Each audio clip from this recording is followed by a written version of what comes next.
in particular, which is the first week of school opening for third term, has not been good as far as reporting of our children is concerned. We moved when the school started on Monday. It is always our role as the education implementers in this city to move to these schools from day one when schools open. And what we realized, or what we found out there, is that the turn-up, as usual, has not been good and is not the best. And this actually, we attribute this to laxity. You know, we have been drumming this day in and day out that we should not be having the mentality of those years by saying that day one or week one is for cleanliness. You see, when we were studying those days in the early 90s, we had that belief that after all, day one, children only go to school to clean, and there are no teachers. And then parents also our parents had this belief. But we have changed this belief already. And we have been telling parents, no, look, even the learners, whenever we go to schools, we address them, say, no, we are talking about quality education. Quality education means no time wasting. And from day one, we must be in class. And we must be learning. You see, terms are always planned and the days are numbered. We're talking about 3 months in a term. And that always amount to around 87, 89 days. So Monday, the very day the schools open, is among the days which have been planned. So when you miss that day, it means you have missed a lot. And that one day, a teacher can cover, teachers can cover a good number of subtopics for the children. So when a child does not come to school on that day, the child misses a lot. There's nothing to say that day one is for cleaning, this week is for cleaning. No, it's not there. So because we have been even emphasizing schools to do cleanliness during holidays. And most of these schools implement that. Okay. Yeah. You're not talking about cleanliness. This is something which I must say, I'm also a person without that view, because I went to entirely some of the rural schools. I was in UP schools. So I was able to solely look at that issue of cleanliness being done by the learners at the beginning of the term. But today that thing has changed. Most of the schools are actually employing the locals to clean the school ahead of reopening. But the mindset has remained. How can we change that mindset that the first day or the first week is really for cleaning the schools? Because that is not the reality. I don't understand, most of the schools are now employing the locals around the schools to clean on behalf of the learners towards the reopening of the term. We actually changed that mindset a long time ago. By ensuring that teachers enter in class and start teaching from day one, right from the word start, the teachers in class teaching. And we had questioned teachers that is the way to go. But you see, now this comes back to us as parents. When we look at our parents, sometimes they delay to prepare these children to come on day one. And when we are moving to these schools, we are trying to engage some learners and students who are in class by asking, who are those whose brothers and sisters are still in school, who have not reported? Many of them raised their hands up, and I was trying to inquire the reasons why their brothers and sisters or neighbors are still at home, why they are not in class with them. The reason the children were giving me, common reasons. One, they have not bought for them books. My dad has not bought for me pen. My dad has not bought for me books. That's why my sister is still at home. My sister is still in Kampala, traveled, so they are not back. Much as few mentioned the issue of sickness, but majority of them were mentioning things to do with the scholastic materials which they are supposed to use in the class. So if parents really do not avail these scholastic materials to children, what do you expect them to come to use in a school? So it goes back to us as parents that we need to take the education of our children seriously. When schools open, it means business. You must actually prepare.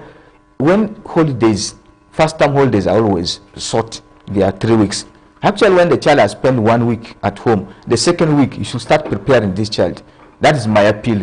You should start preparing this child, start availing, buying these common scholastic materials that the child needs to use in school, such that when the holiday is ending, The child already has these things. So Monday, you just send the child to school, or you bring the child to school, and the child enters in class and start teaching. Okay. So the issue, basically, I have realized it is from the parents, because now our teachers are there. We have really sensitized, we have talked to them, we have guided the teachers, we have trained them, we have told them everything, that really to achieve, we need to be in time and no time wasted. We should not waste any single time.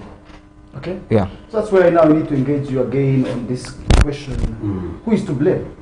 The low turnout, because he has been able to mention that some of the parents did not buy the scholastic materials. Meanwhile, the learners also really had the belief that the first day is for cleaning. Who is to blame here the most? And who takes the biggest blame when it comes to not sending learners on the first week or the first day? Yeah, thank you very much, my brother Faris Majid, and I want to thank our Senior Education Officer, Mr. Seko, for the wonderful submission. Countrymen and women, this question draws me to a fundamental issue that I would like to dive in immediately. Faris Majid and my other senior brothers and our viewers out there, there's a very serious problem of school dropout in Western Nile region. Majority of our children are dropping right from P2, P3, by P5. Actually, 3/4 of the population that enroll in P1 has already left the school. Where are they? They're with us at home. This is a very, very dangerous situation, to say the least. Can you imagine, my brother, that our people are dropping in primary? Now, you drop in primary without papers, without skills. You get me? Yes. What else can that person do apart from riding over the border, or even stealing, or prostitution? Yes? And yesterday, I met a group of head teachers at a rural public primary school. I had a story which really shocked me to the core. That in the extreme part of Ivo, there are P3 girls who are getting married. Parents are marrying P3 girls. So now it means this dropout we are seeing in P3, P4, P5 could be as a result of the marriage. Yes? So my people of Western Nile, ladies and gentlemen, it is only education which is our true equalizer. The only thing which will equalize us with other regions in Uganda is education. If we don't take education seriously, I assure you, we are heading to a dangerous future. We are killing the future of our region. So it is very important that we value education. So one of the reasons for people reporting late is that people don't value education. This is what I want to tell you. Okay? If somebody values education and will understand the importance of sending the child there on day one, because the senior education officer has already confirmed that they have taken a decision as the education department to ensure that teachers work in class on day one. Now, teachers will be in class. I can assure you that I have been going through the primary schools and the teachers are there and they're in class. You get me? Now, teachers are now in class, but the children are not there. Now, when these children will come, when will they study the things which we are taught in their absence? So people must value education. Education is a longer-term investment, my dear people.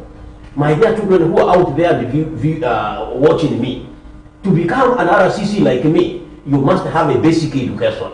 You must have paper. To become like Faris Majid, you must study.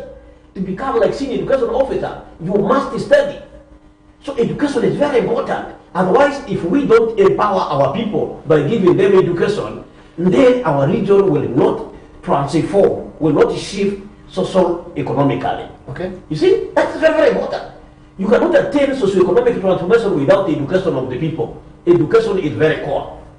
And therefore, I am calling upon all the leaders, irrespective of your category, religious leader. In fact, I am requesting that the church leaders should draw the sermon of this coming Friday and the Sunday and the Saturday. You remember Adventists go to church on the Saturday. Muslim brothers and sisters, the faithful go on a Friday, and then the Christians on the other Christians on a Sunday. Can the religious leader center their sermon around the need for education so that they are able to mobilize? What is the significance of having a large majority of your Christians or of your faithfuls who are uneducated? Is it of anything to take pride? Is it anything to take pride about? So therefore, I am saying we must value education. My people of Western Nile, education is no longer for jobs alone. That knowledge somebody is having can help the person to create a job.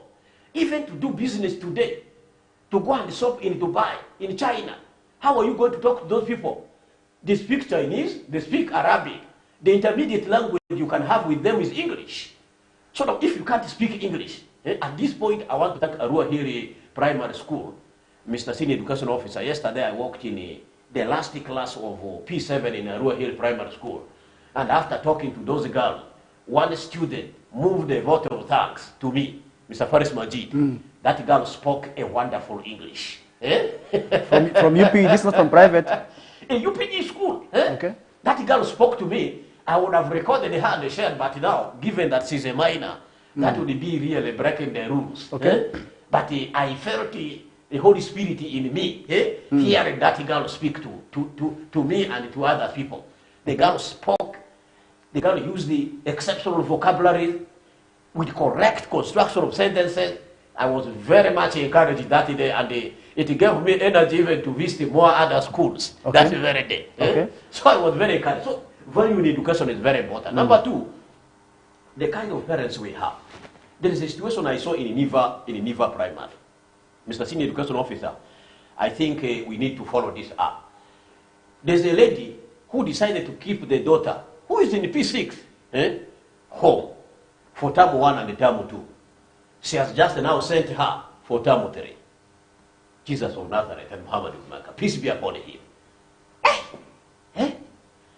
That when I interrogated the father to know why the child was kept at home, that the mother kept her home to take care of a younger child for term 1 and term 2. Now the mother has just sent her in term 3. Do you think that child will perform well? So what do you expect of that learner? Now what? Yes. I think that is where we shall be delving that discussion. So therefore, my second point here is maybe 30 seconds because we are already into our second hour. There is irresponsibility of parent. To the parent, please, there's nothing you can leave your child better than education. Okay. If you leave them land, somebody can take it. Okay. If you leave money in the bank, money is getting lost in the bank. Okay. But if you leave them education, nobody will steal it from them. It is permanent. Will be for theirs forever. Okay. Thank you very much. We take a short commercial break. This is the KOKOLIRIKOLIVE live show on West Nile TV, and I'm still together with Asiku Geoffrey, Senior Education Officer at Arua City, and Mr. Job Richard Matua, Assistant Resident City Commissioner, and we are looking out on how the learners turned out. That is for third term. And really I want to say the turn-up was really not quite well, because in most of the schools usually move to on first day and first week, you realize that the numbers are not really quite impressive. And that is one thing also which I now want to also call upon the clergy, just like how the Assistant Resident City Commissioner mentioned, and call upon the clergy to spearhead this campaign. And still, I would also really echo the same call to have the clergy this Friday, this Saturday, this Sunday, to also really spearhead the campaign to enable the learners go back to school. We take a short commercial break. When we get back, we are still going to expand on this discussion. Stay tuned.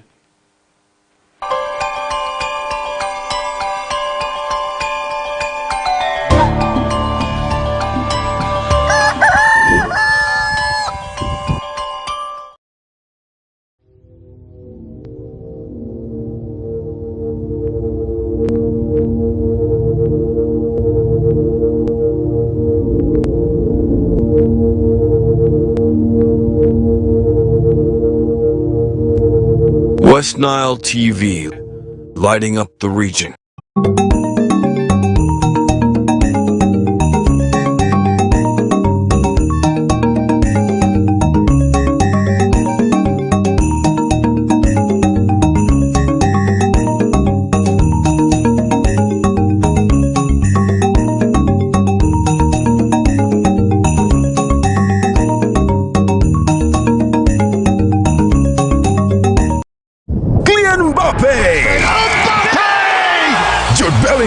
Vinicius Jr., Lamine Yamal, Antoine Griezmann. La Liga comes to Star Times. A wild celebration! The big stars, the tiki-taka football, Real Madrid and Barcelona live in your living room. Real Madrid, a team of dreams! Catch all 380 games live and in HD on Sports Premium Channel 259 and Channel 246. Starting this August 15th. Subscribe to StarTimes Classic or Smart Bouquet at 36,000 Uganda shillings to enjoy the football experience affordably. StarTimes Football and limited passion.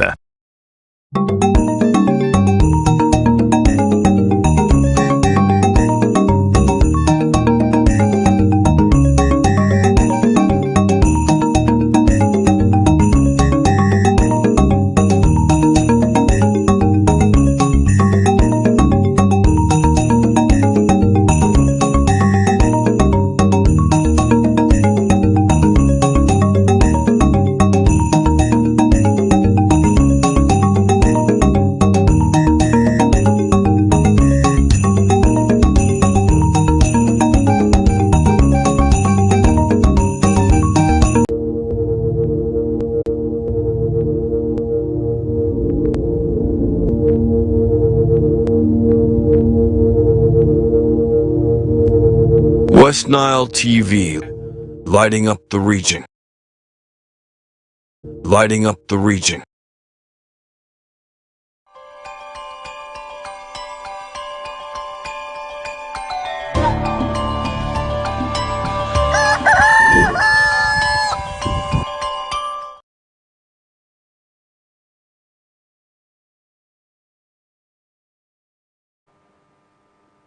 All right. Welcome back from the short commercial break. We are back, and earlier on, Mr. Matua Job Richard was discussing the low turnout of learners and how can we address this issue.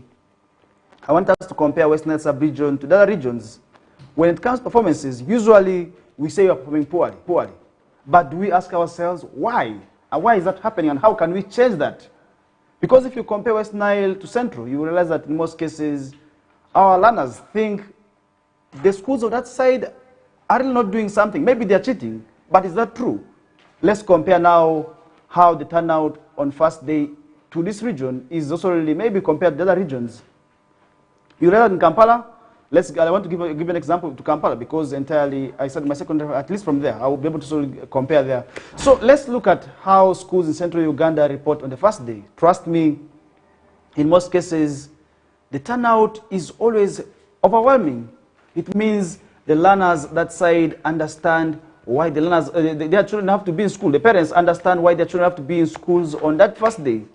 But in this region, the schools are getting closer. Parents are not yet prepared. People don't buy classic materials for the children. The books are not there. School fees are not paid.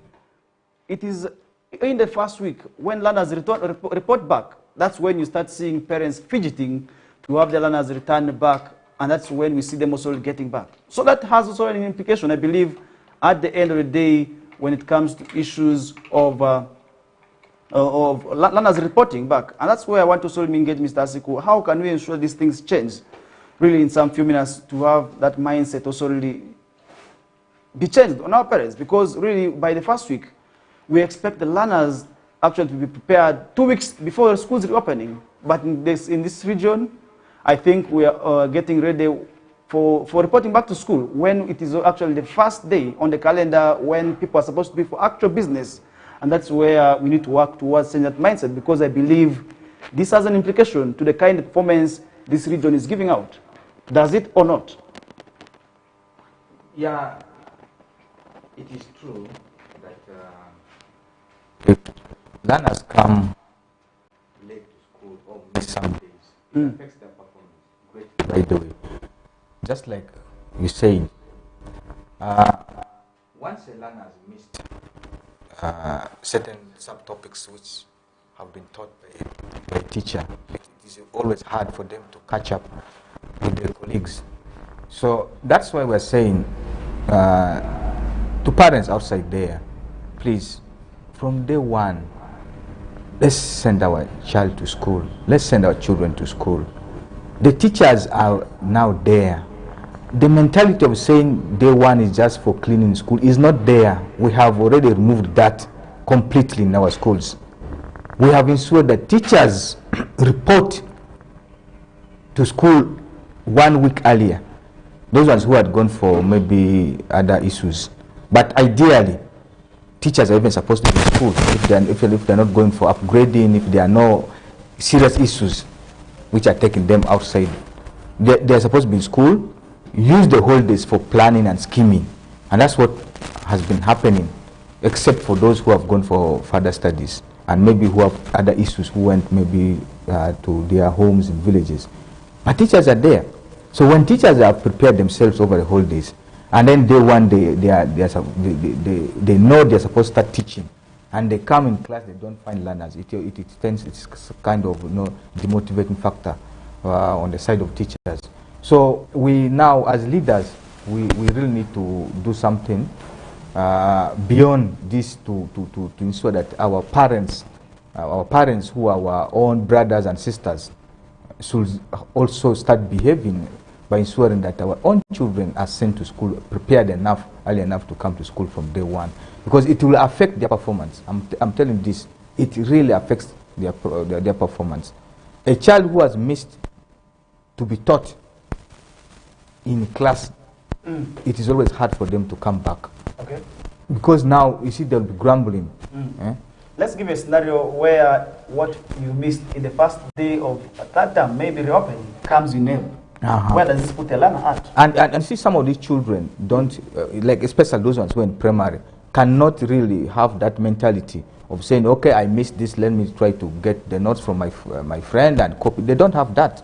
So for them, they know they'll start learning from where they are picked up from. So now that makes them to, now, just like how you have asked, now if those things are said, maybe come in examination, definitely they will say, teacher, this one was not taught. And we've seen such scenarios where children say, this one was not taught. And then the colleagues laugh, because the topics were taught when the child was not there. So it really affects them greatly. And so the only thing is, let's have the mindset, let's change our negative thinking. We'll bring positivity. Let's bring that aspect of thinking positively, that the schools are now operational right from day one. Teaching starts from Monday when schools open. Okay. And so my child must be there in school. Okay. Yeah. So that's where I now need to engage you. What should all these key players do? Here we're looking at the parents, we're looking at the schools, we're looking at the teachers. These are all stakeholders when it comes to education of a learner. These are the key actually, much as we have the community to also undertake that. But today, learners are loitering in the communities. Nobody says, nobody talks. Does it mean we have lost that kind of community raising of children? Yeah, thank you very much, my brother Faris Majid. Our viewers, I was still driving a point, but I think I want to very much appreciate what Senior Education Officer has brought forward together with my brother Faris Majid. I want to continue from there. At household level, that is the family level. If you are not educated, you are the man. Your wife is not educated. Would it not be better if you now produce children who are educated? The point I'm driving is that the desire of betterment, of wanting to be better, should come from household level. There's a friend of mine, he's called Mr. Angoyo. Mr. Angoyo Richard. He's a senior lab technologist. He's a senior lab technologist coming from Terregol, the far end to Rhino Cap. This man, the father was disappointed. He went to work in Kampala because the father was not educated. The father was disappointed in Kampala. The man came home and declared a decree. He made a decree at home. No child born to him will never be uneducated in his presence. Everybody in that household has obtained a degree. He has made it sure that if you don't want to study, you are no more for that home. Because of his bad experience. In fact, I want to thank that man. I am requesting that such media houses should bring such men to come and tell their story to our people to understand. Now, he's in a better household. His children are well off. They are now educated. They can be able to guide others. And then the son told me that the other day he was trying to help some neighbors, children to go to school. One girl asked him whether those who educated have now started using cooking oil as their water. Can you imagine? Eh? So I wanted to inform that sister of mine that cooking oil will never be a substitute of water at any one time, not even in heaven. Can that be? Eh? So it is not true that somebody who is, it is emanating from the idea that those who are educated, they eat well, and therefore their food are always fried. I want to tell my sister that even the boiled food is much better than the fried one, health-wise. So the family desire of wanting children to be good is very important. First, majority, this is the lacking. The community involvement. When I was growing up in Lamela there was a neighbor of ours. In fact, all our neighbors really did a lot in my education. There was one who was a carpenter. May his soul rest in peace. The late Atima. That man, in the evening hours, I would spend time with him, and on weekend, that man really encouraged me to concentrate on my study. In fact, he had wanted me to become a judge. That was his dream for me. You know, I was this kind of very strict child from the word go. So he wanted me to be a judge. I'm sorry I did not make to be a judge, but his effort therefore contributed to my well-being. What am I driving? Can you be your brother's keeper? In your village, their children have dropped home and they are there loitering around. Talk to these children. Maybe if they don't listen to their parents, they may listen to a neighbor. Tell them, explain to them the importance of education. Use the local situation to make them understand the importance of education so that they're able to go to school. They're able to study. That is, then next, the local leaders. Please, I want to speak to the LOC. I want to speak to the community opinion leader, the cultural leaders who are there. It is your duty to ensure that your village is a change in the village. And one way of doing that is by mobilizing your people to value education of the children. For instance, can you imagine how can the children drop and they are with you in the village? Why don't you cause a village meeting? You can even call a village meeting, a baraza. You invite the RDC, or you invite the deputy RDC, you invite the assistant RDC, you invite the priest in the area. You call a village and you seek to discuss it. Because there is a danger. If the children don't study, that village is moving backward, not forward. What do you wish for your village to be? I can tell you, if such things are happening and an LOC sees the danger and comes to our office and said, you know what, RDC or RCC, I have this problem, I think we can solve it together. We will go together with the education department. We will have a meeting with these people. We will have to talk to these people. And I can tell you from those talks, some people will change. In fact, the majority will change. I have not seen this happening anywhere. I can tell you an LOC one is the president of that village, and he must make his impact or her impact felt. Okay. Don't only be addressing issues of writing letters for people who want to sell their goods. Okay. So that is where we need to also engage the LCs, and I hope. All land in the city here, writing a committee, actually confirming that the land belongs to so and so. Longino or Majidi. Okay. So please, the better issue is for the LOC to ensure the willingness of his people. In fact, the social and economic transformation drive must be maximum felt at that level. That is actually where I was coming in. I want to come to the issue of yes. That is where I wanted to come in. Does education have a direct connection to socio-economic transformation? It does. How? One, for somebody to transform socially in terms of mindset, appreciation of values, education is the core. By you being educated, your understanding of issues today is different from when you were not educated. Hence, social transformation. Now, if you are educated, and that empowerment allows you to, say, do business well, or to get a job and earn income, and be able to change your economic status, then hence economic transformation. Okay. I said that? By the way, everything needs education. Even when you want to keep your goats well, you may need to learn from agriculture class how to take care of goats. I said that?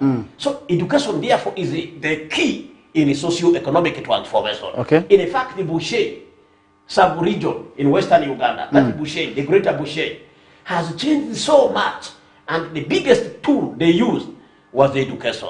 Okay. So the Banyankole in Bushain began educating their children in the 60s. So when that generation of 60s planted the coffee and used the coffee money to educate the children, in every household in Western in Bushain, you have people with degrees, with masters, with the PhD. Okay. Now they are well placed in the government, and even their children are well educated. That is the reason why you find somebody below 35 years with a PhD, which is very rare to find here in our region, Western. So should we say education is still the key to success? Education is the key to success. But some people, sometimes people think with the issues of unemployment, education is not important. Very good. There's something I wanted to drive here, which is very important. One of the reasons parents give for not sending children to school early is that they don't have money. I agree with you, you don't have money. But the question is, what can we do to solve this problem? That is the question. To me, that is the most important thing. To my parents who are there, gone are the days when we only get money using tobacco and using cotton. These things are no longer here. But there are other things we can do to get money. For example, this rain started in which month? Around the July there. If you planted the dodo in July, you get by now, from the sale of that dodo, you should have obtained the money to buy books and pen for these children who are going to UPE schools. Yes? How long does it take for dodo to grow? 3 weeks. And it is on the market in the city here. Even if you planted spinach, skuma wheat, what people call skuma wheat, even malakwang, even jiribi, they are all here on the sale here. And the demand is? The demand is very overwhelming. Onions, tomatoes, we are importing as a region at 12 billion per annum. We are importing onions and tomatoes. How long does it take for onion to grow? 3 months. Now, this chicken, local chicken sold here in Arua City, they are coming from Teso and the Lango sub-region. Even if you started with one hen, your neighbor's cock can help to pollinate. Your neighbor's cock. And if that hen, you take care of it very well, and it produces for you 25 eggs and 20 hatch, and you take care of these 20 chicks very well, those are now 20 chicks. Each one is going here in a raw city here. Each big hen is going at 25 in the market here. Cocks are going at 35. 35,000. Take an average of 30 times 20. You have already obtained the money which can pay school fee. Okay. So Mr. Mandua Charles came here and I took him to various radio stations, and even if you need it, I can bring him. He educated our people on how to treat it. But have they taken the message? Yes, some have taken. How to treat chicken using local concoctions we can make from the plant materials we have here. Okay. And there are people in my village who tell me that their chicken no longer die. When they become sick, they now know how to mix those concussions. So that's where I think the issue of poverty is indeed a mindset. So therefore, poverty here is poverty of the mindset. Okay. Please. Okay. I spoke to my sister who's in Rhino camp. She said they have cassava, a full sack is only at 40,000. They have a lot of cassava, but there is no market there in the Rhino camp there. And then I asked her what other things are there. I said, do you have land where goats can be kept? The goats are there. Even these other animals, some of you. But security-wise, in the villages nowadays, people do not want to keep goats because thieves are terrorizing. They are stealing. They are stealing. People are complaining about. In the Rhino camp. Yes. Find out. People are complaining about theft also when it comes to the villages. So I think the issue of... I asked them about that and they... So the issue of poverty is indeed a mindset. And that's where now we need to engage the senior education officer. Some of the parents could not have sent their learners to school for third term because they don't have the money. And yes, indeed, they may not be having the money because nobody wants to be poor. And then to the schools who do not allow these learners return back to school without paying the school fees. What would be your guidance? Because elsewhere we have seen directives of where the schools had to be stopped from stopping the learners also without paying school fees also to access the premises. More so this is to the private schools. What would be your message and what do you think needs to be done to also make sure that there's at least some agreement between parents and the schools to allow the learners engage for this term, which is a bit crucial because some of the learners may still be within the homes just because, yes, indeed, the parents don't have the money. Yeah, thank you very much. for us, one, in all the government institutions, that's the primary schools, we do not have those cases of stopping children to come to school. Because ours is UPE, and it is Universal Primary Education, which actually was established in 1997 to ensure that all Ugandans get educated, so, and it is free. And therefore, the issue of paying school fees in those schools is not there. And therefore, there's no really reason to say that my child should remain home because I've not paid school fees in those UP schools. It's not there. Now, for private schools, yes, some cases are there. Some private schools are a bit tough. They really do not want children to go to school when parents have not paid certain percentage of school fees. And they discuss that in their PTA general meetings, and so the parents always agree. But as you have said, this is that term and it's promotional term. My appeal to those schools is that be lenient to your parents, because those are private schools, and private schools fix their own school fees, and it is a private arrangement between a parent and the school that you bring my child, I'm going to teach your child privately. And so really, as a government, we really don't have much on issues of school fees in those private schools, because they are the one who fix their school fees. And mostly they call the parents during PTA meetings, they agree. But also some of them some directors just wake up in the morning and increase school fees without the notice of the parents. And that's all calls now that such schools, there are certain schools which are meant, people have opened them for business. And we have said, if you're a parent, you have realized that that school is not treating you well, why do you, and you don't have the money, why do you take your child to such a school? Our schools are there. We have UPE schools where your child can really be educated. I am a product of UPE, by the way. I finished here in Arua here. I did study in a private school. There are people who have not studied in private schools, they are doctors. And our RSC just said he studied in Maracha. So they are engineers.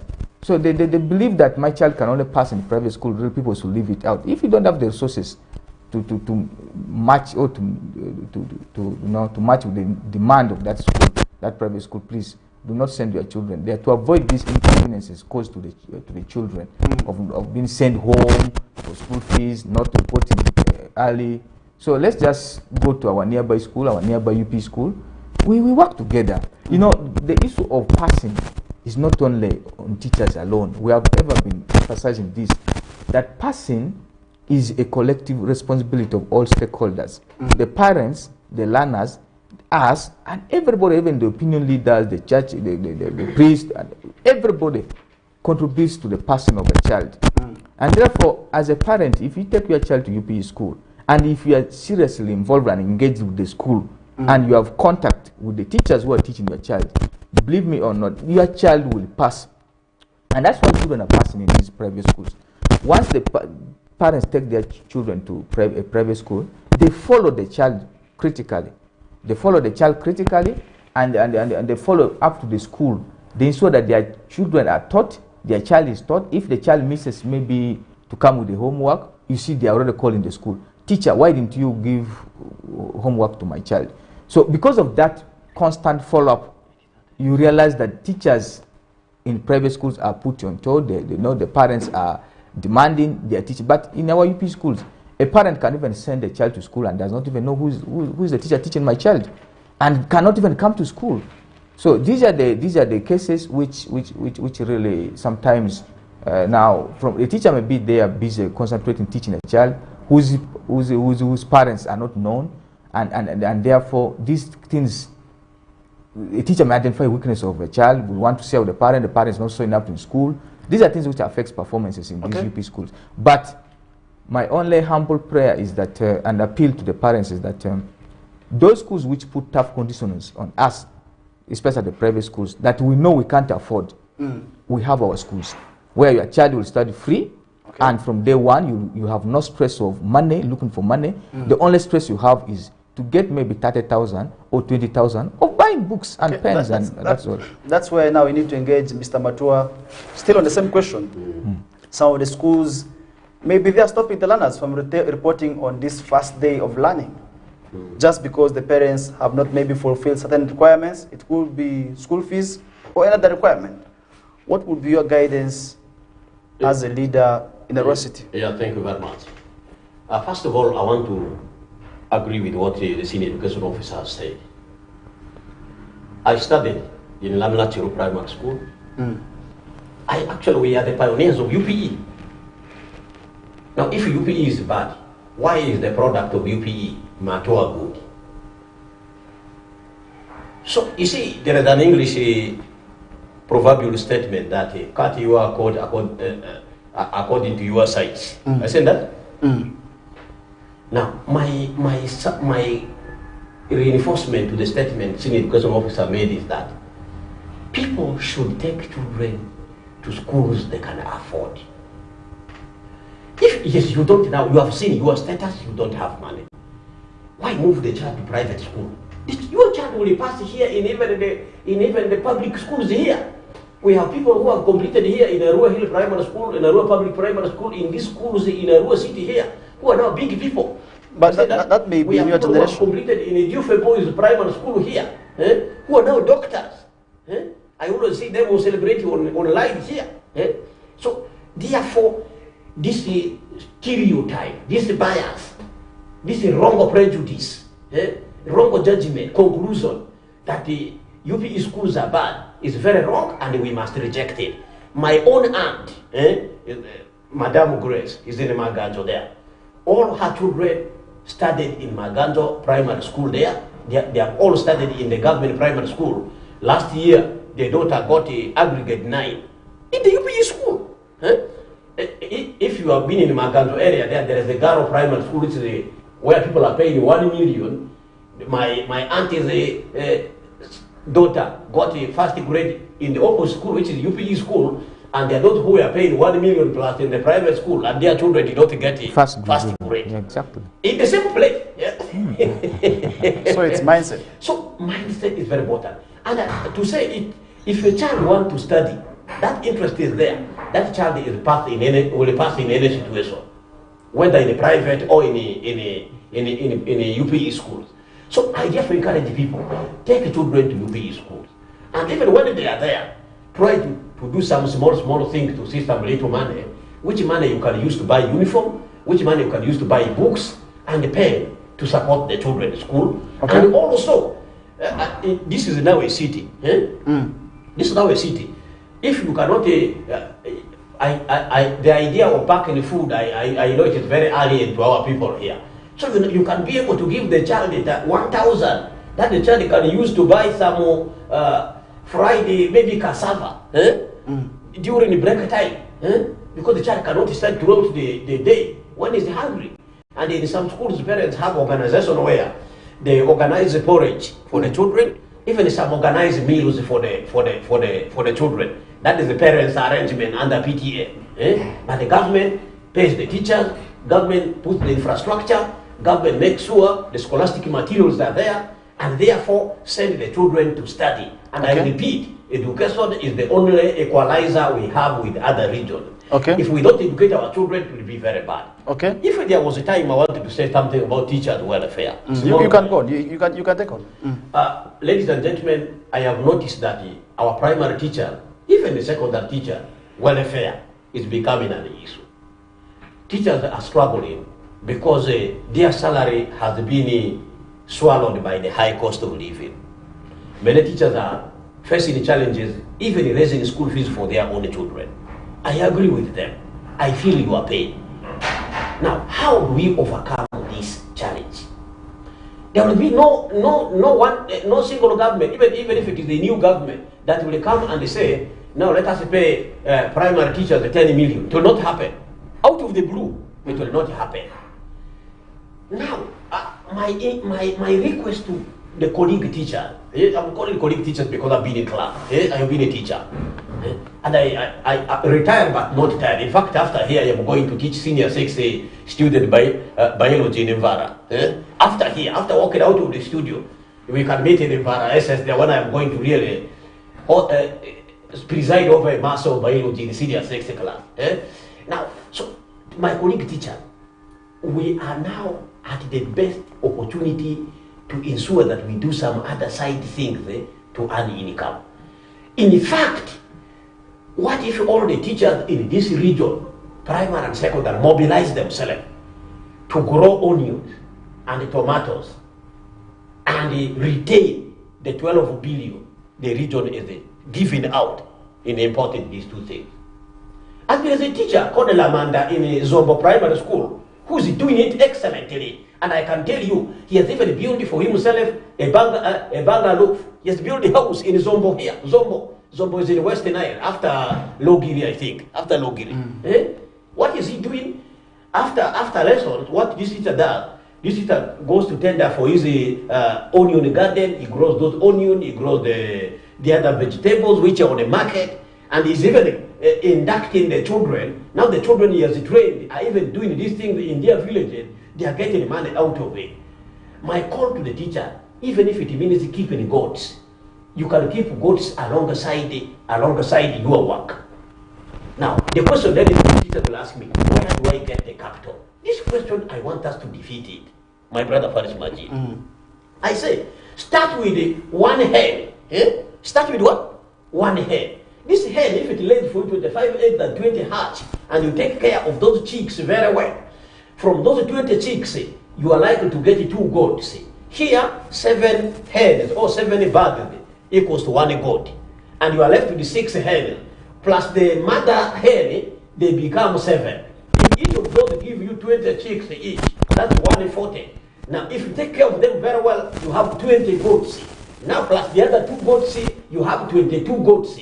You had started with 1 hen, that was pollinated by the neighbor's cock. Even if you don't have a cock, how can the neighbor stop the cock from going to have a good time with your hen? It is not possible. So the cock will go even unless the neighbor will tie the cock. Okay. So you can imagine, you have started your journey from 1 hen, now you have 22 goats, and then you still have 6 parent, 7 parent stock of hen. From there you will move forward. Where you start small, and you concentrate on it, and you move forward. Even if it is the rearing pigs, along the border, pigs on the market. In fact, in the Domachako market, they are bought in wholesale. Okay, our time is almost up, and now we have done enough of talk. We're just left with 3 minutes, and we have really done enough of talking. Now the solution is make my conclusion. Now that is where I want to engage you. Now, how are we going to be addressing this challenge of low turnout? Just 1 minute.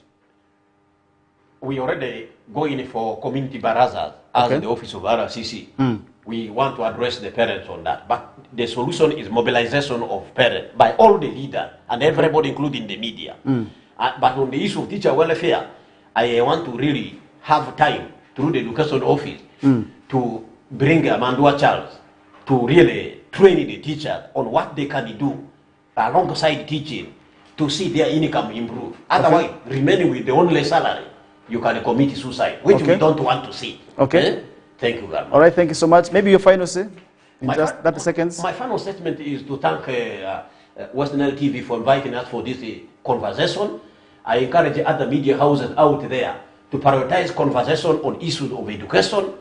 You could also bring children here to have debates, informative debates on issues that can improve our society. I thank you very much. All right, thank you so much. And the viewers, thank you very much for tuning to Western Nile TV this morning. We appreciate it. All right, I also do have senior education officer, Asiku Geoffrey. Maybe what is the strategy to addressing the low turnout, and maybe your final say also? Yeah, one of the strategy was that we have first, to our teachers, we have said be in class day 1. We thought that will, change the mindset of parents to bring children. In fact, the very day schools open. But now, since that one is also still lacking on the side of parents, now I'm calling upon all stakeholders to embark on mass go back to school campaigns. And I think when we talk of go back to school campaigns, that involves, just like how my RCC has said, community barazas, dialogues, and all the local LC1 of those of the villages, or the cells, the LC2s. We need to be talking in churches when we are preaching, we need to be drumming the issue of children reporting to school on day one. So I call on all the religious leaders, the cultural leaders, the government officials working at that lower level, the LC1s, and even the parents, that let us embrace education and put the issue of children reporting to school on day one as a priority. And we should now start working. Let's not individualize our children. Children are for the community, they are for the clan. They're saying that it takes the whole village to raise a child. Your child is not yours alone.